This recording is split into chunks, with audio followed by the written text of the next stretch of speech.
Hello, and welcome to the Edifice of Trust podcast.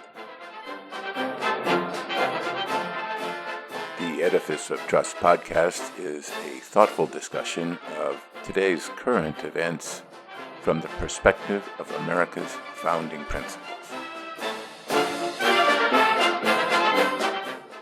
Hello, everyone. In a TV debate in 2019 to pick the Democratic Party candidate for president, Bernie Sanders said that, quote, billionaires shouldn't exist, unquote.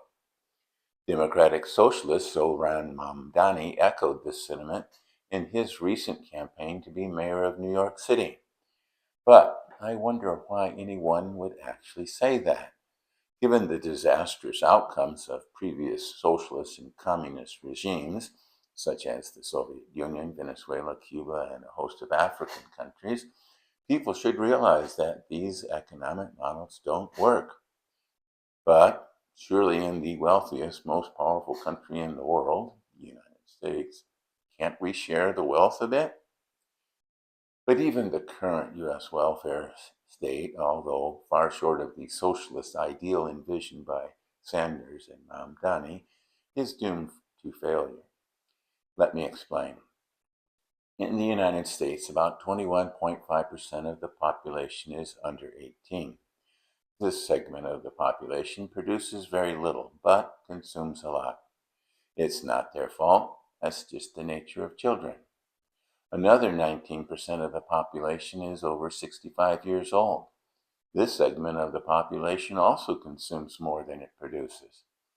If we look at the economy as a whole, the remaining 60% or so must then produce more than they consume, so that the children and old folks can consume what they need to survive. It's not that we don't cherish our children or respect our elders. It's just that from the viewpoint of economics, they consume more goods and services than they create. And don't forget government. And government is necessary to bind a society together. It provides national defense, domestic security, and a justice system for criminal and civil procedures. Local and state governments also build roads, canals, and other infrastructure to promote commerce. The consuming segment of the population cannot afford to fund the government, so the bulk of that cost again falls to the productive workforce. However, the workforce of people between 18 and 65 is further reduced by people not participating in the economy, whether by infirmity, mental or physical, choice, for example, stay-at-home moms, or unable or unmotivated to work for other reasons. The total workforce in the U.S. is about 170 million people, which is about 52% of the total population. That 52% must produce enough surplus for everybody else. But the surplus cannot be dedicated only for consumption and the cost of government. Economic growth and along with it progress and advancement comes from investment. The more surplus that is invested instead of consumed, the faster the economy will grow, and that benefits everybody. But a certain percentage of that 52% produce only a little more than they consume and receive a low compensation for their labor. They are poor. They cannot afford all that they want and must make sacrifices in order to get by. Surely the wealthy among the 52% could share some of their earnings in the form of taxation or charitable donations to help out those poor people among our population.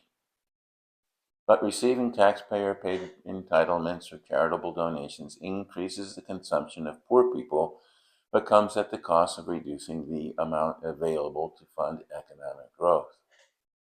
The wealthy can afford it, but the wealth available for redistribution is the result of the productive workers saving a portion of the surplus they created. It is true that the very wealthy spend insane amounts on luxury goods, fancy cars, and huge mansions. But most of their wealth goes to investments. And it is those investments that drive economic growth. In fact, my Building Blocks series of essays published in 2019 show that human civilization, for what it's worth, depends on this saved surplus. Poor countries create very little surplus, and poor people create very little surplus. Socialism doesn't work because it is designed to generate very little surplus. The United States is wealthy and prosperous because it generated surplus that could be invested in economic growth. Welfare states that seek to redistribute surplus reduce the surplus available for economic growth, harming not only the wealthy but that are accused of hoarding all the surplus, but also the poor who have jobs and salaries because of the industry created by the surplus. The United States, which redistributes less surplus than other developed countries, has had pretty strong economic growth in the 21st century, despite a powerful recession and a pandemic. European welfare states that redistribute more surplus have fallen behind the US, not only because they have wasted their surplus by investing it in government-mandated projects instead of market-generated projects, but also because they have less surplus to direct toward investing. France spends 14% of its GDP on pensions, double that of the United States. No wonder they have less money to invest in economic growth. There is not just an economic cost to this welfare state. There is also a social cost. The net consumers become dependents of the government, dependents on the political party offering entitlements. Dependents lose agency and with it their freedom. Entitlements come at the cost of liberty. In addition, there is growing animosity between the net producers and the net consumers as the ever-growing welfare state places an ever-increasing burden on the producers. Deficit spending and with it increasing public debt is not the answer, because the wealth being depleted to fund the welfare state is also wealth that invests in government bonds. So the surplus that would have been invested in economic growth is redirected toward investing in government bonds to fund more consumption. Keynesians believe that surplus redirected to consumption will drive economic growth to meet that demand. But if there is insufficient surplus available in the US to build the factories needed to meet that demand, then that demand will be spent on imported goods, driving up the trade deficit that President Trump hates. It would be wonderful if more billionaires lived frugally like Warren Buffett, so that there would be more surplus available for other uses. Although most of Mr. Buffett's surplus generated by his frugal lifestyle was invested in other productive projects. But people are people. Many billionaires waste much of the surplus on frivolous luxuries. But much of the surplus appropriated by government is also wasted frivolously, as proven by the billions of dollars stolen through welfare fraud in Minnesota. So the welfare system in the United States is dependent on billionaires and other relatively wealthy people who pay the bulk of taxes raised by government for the purpose of redistribution. Increasing their, quote, fair share of taxes would only reduce economic growth, making everybody worse off. That economic growth has given us smartphones, flat panel TVs, and free overnight deliveries. Even the poorest Americans have smartphones. But much of the current entitlement being consumed in the United States comes from our enormous public debt, which must be repaid from the surplus of future generations. But while American economic growth has outpaced that of the European welfare states and much of the rest of the world, the growth of the debt to fund entitlements has far outstripped the growth of the economy overall. In the year 2000, U.S. GDP was $10.3 trillion, while public debt was only $5.7 trillion.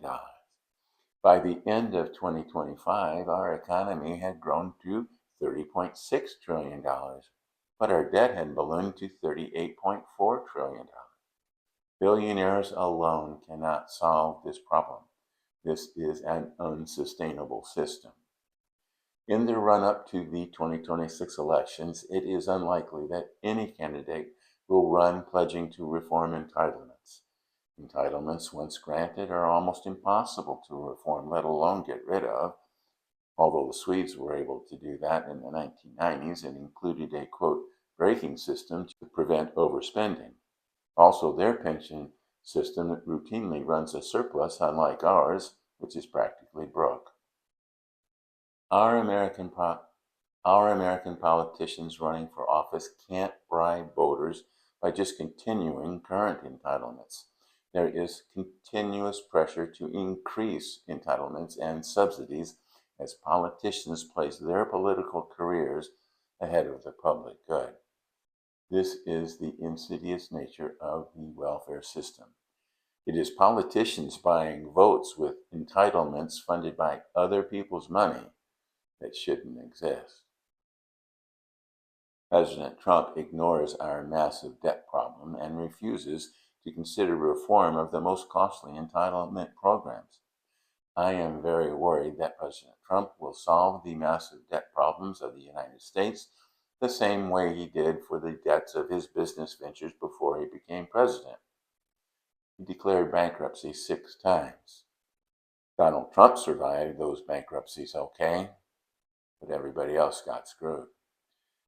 As I look at the pictures of my grandchildren on the shelf in my office, I am ever more determined to vote for any politician that has the courage to reform the welfare state that jeopardizes my grandkids' future.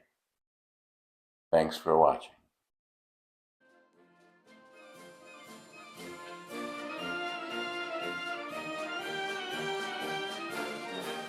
Links to source material used in preparing this podcast can be found on my website, www.edificeoftrust.com.